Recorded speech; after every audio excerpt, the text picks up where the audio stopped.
நல்ல நல்ல பழம்லாம் வந்து இறங்கி இருக்கு, எடுத்துக்க. நல்ல நல்ல பழமா வந்திருக்குதான். நல்ல பழமா இருக்கா? நல்லா இருக்கு, எடுத்துக்கணும். நல்ல பழம் தானா? ஊசி எதுவும் போடலையே? யார் சொன்னா உனக்கு? யார் சொன்னாவா? செல்லுல எல்லாம் பாக்குறது இல்லையா? அதுல ஏதோ ஊசி ஏத்துறாங்களா கலர் சாயம். என்னண்ணே பேசுற நீ?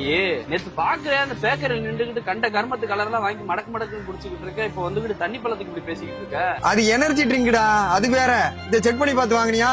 என்ன செக் பண்ணணும்? என்ன செக் பண்ணணுமா? ஏண்டா இதுல என்னமோ வெள்ளை துணியை வச்சு தொடச்சு பார்த்தா ரெட் கலர்ல சாயம் விட்டுதாமே. ஏனே கடவுள் கொடுத்த மூலையில கொஞ்சமாவது யோசிக்கணும்லனே. இந்த சிவப்பு கலர் தண்ணி பழத்தை வெள்ளை துணியை வச்சு தேய்ச்சா சிவப்பு கலர் தானே விட்டுது, அந்த மஞ்சள் கலர் ஆகட்டும். எவனோ ஒருத்தன் எங்கேயோ ஊசி போட்டிருக்கலாம், அதை 19 அள்ளி நீங்க சோசியல் மீடியால போட்டிய. எப்பயும் 10 டன் வியாபாரம் பாக்குறவன் வாங்கி போட்ட 3 டன்னே ஓடாம இருக்கு. இன்னும் ஒரு வாரம் மட்டும் பழமும் கிடைச்சுன்னா மட்டும் கெட்டு அழுகி போயிடும். என்ன பண்றதுன்னு தெரியல. எதுவுமே என்ன ஏதுன்னு தெரியாம பேசி பேசி அங்க வியாபாரத்தையும் கெடுத்துட்டு விவசாயி சோத்துலயும் மண்ணள்ளி போட்டிய.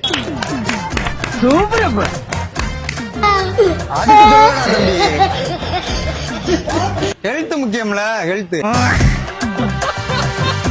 கண்ட கலையை வாங்கி திங்க முடியுமா? சரி வரவா கணேசா. ஓய்